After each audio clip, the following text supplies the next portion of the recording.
Ted Cruz dice que ningún latino usa el término Latinx, algunos lo hacen y las razones no son simples. Una historia reservada del sitio de entretenimiento Deadline sobre cómo la estrella de televisión Eva Longoria y la creadora de Blackish, Kenya Barris, estarían desarrollando una nueva comedia de situación que gira en torno a una familia Latinx moderna. Pareció hacer explotar al senador de Texas Ted Cruz este miércoles. Ningún latino actual usa el término inventado Latinx, tuiteó, reiterando un punto de conservación conservador ahora familiar. Desde que se generalizó su uso en los últimos 5 años, Latinx ha sido un término atacado tanto por críticos de derecha como de izquierda por diferentes razones. El uso del insulto woke, que en español se traduce como estar despierto, permite a los conservadores afirmar que es una herramienta de adoctrinamiento para la ideología liberal, mientras que algunos progresistas sienten que opaca el incómodo legado del colonialismo y el racismo latinoamericanos. Pero la realidad de Latinx no es tan simple como este debate político. A menudo se dice que la capacidad de nombrar es poder, ya sea que provenga de una autoridad o de un gobierno, o de personas marginadas que buscan ser escuchadas en las conversaciones cotidianas. Cuando escuché por primera vez el término Latinx en 2014 para describir a personas descendientes de latinoamericanos que viven en Estados Unidos, por parte de los estudiantes en un seminario que impactó en la Universidad de Columbia, me sentí obligado a escuchar. Habíamos pasado varias partes del semestre discutiendo la evolución de términos bastante intercambiables como hispanos, a veces pero no exclusivamente favorecido por aquellos con inclinaciones más conservadoras, y latino a su vez, su contraparte literal, desde latino y latina a latín. Esas últimas iteraciones se diseñaron para reconocer que el español es un idioma cuyos sustantivos se designan como masculino y femenino, reconociendo que el latino era un término masculino que incluía a las mujeres como una ocurrencia tardía. Al igual que hombre, alguna vez significó hombres y mujeres en inglés. Pero Latinx era algo nuevo, una especie de golpe radical diseñado para eliminar la noción de género por completo y de esta manera reconocer a las personas no binarias y, por extensión, a la comunidad LGBTQ. El origen del Latinx no está claro, aunque algunos lo han rastreado a foros en línea de mediados de la década de 1990, mientras que otros señalan el uso de X entre escritoras feministas chicanas como Cherry Moraga, que quería celebrar el uso de la letra X en idioma indígena. Sin embargo, otros ven en la X como una referencia a aquellos que han sido opacados por el legado del colonialismo, lo desconocido y lo marginado, de la misma manera que Malcolm X lo usó para simbolizar su identidad africana robada. Desde entonces, el uso de la palabra Latinx para describir a personas de ascendencia latinoamericana nacidas en Estados Unidos ha suscitado una controversia continua, pero su uso parece estar creciendo, con la intención de ser un término más inclusivo que reconozca a las personas no binarias y LGBTQ. Latinx simboliza una nueva era en la identificación étnica y racial en Estados Unidos.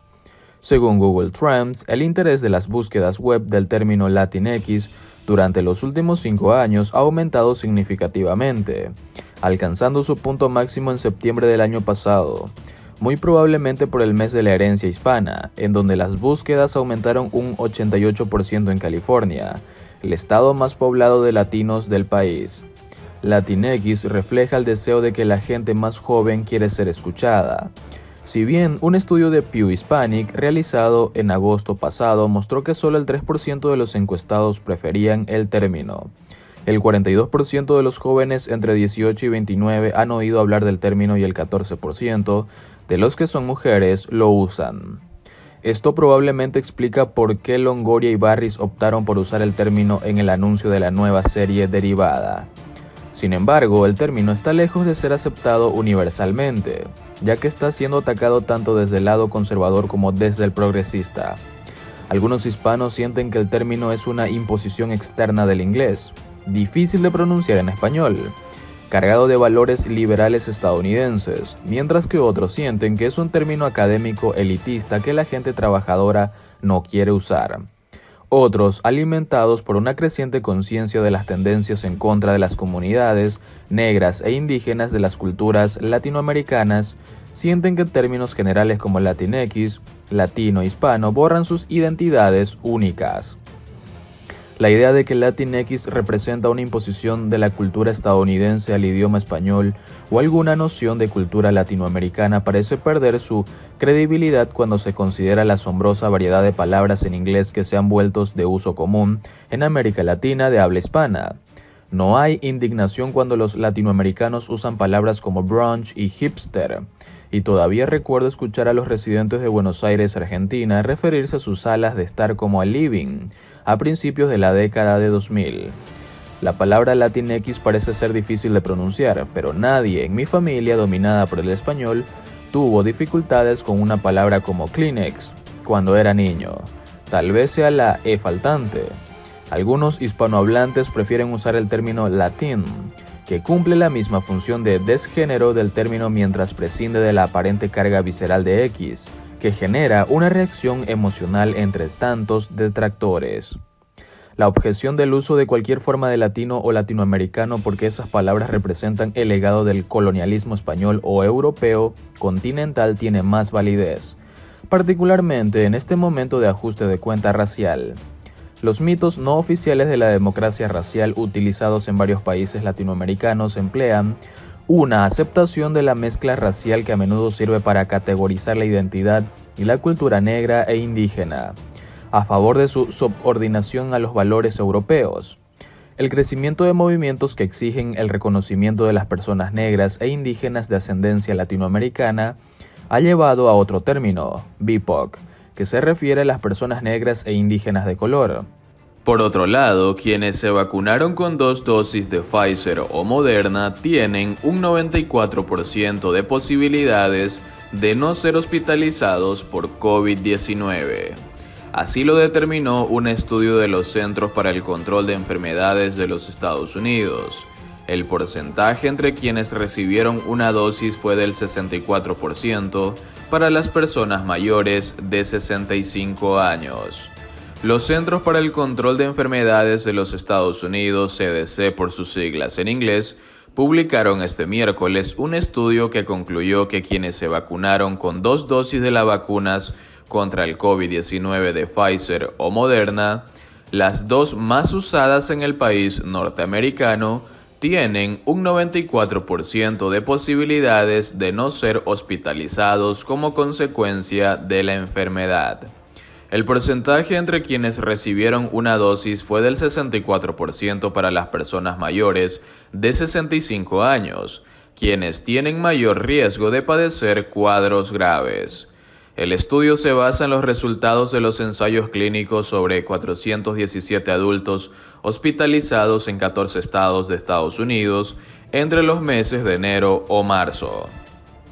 Esta evaluación, hecha con información real de varios lugares distintos del país, sugiere que la vacunación proporcionó protección contra la hospitalización asociada al COVID-19 entre adultos de 65 años o más, afirma el estudio. El virus es particularmente peligroso para las personas mayores, por lo que los resultados en ese grupo de edad son particularmente importantes. La tasa de eficacia del 94% fue para las personas que estaban completamente vacunadas, lo que significa que habían pasado al menos 2 semanas después de su segunda dosis. Para las personas que solo fueron vacunadas parcialmente, lo que significa que pasaron más de 2 semanas después de la primera dosis, pero menos de 2 semanas después de la segunda dosis, la efectividad contra hospitalizaciones fue del 64%.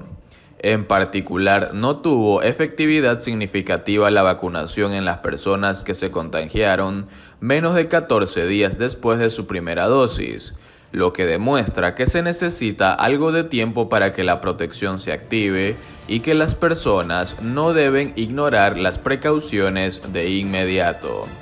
Los resultados muestran que a medida que se extienden las vacunas, las hospitalizaciones y las muertes disminuirán, dijeron los CDC. Estos datos sugieren que continuar vacunando rápidamente a los adultos estadounidenses contra el COVID-19 probablemente tendrá un impacto marcado en la hospitalización por COVID-19 y podría conducir a reducciones proporcionales en las condiciones y muertes posteriores al COVID, afirma el estudio.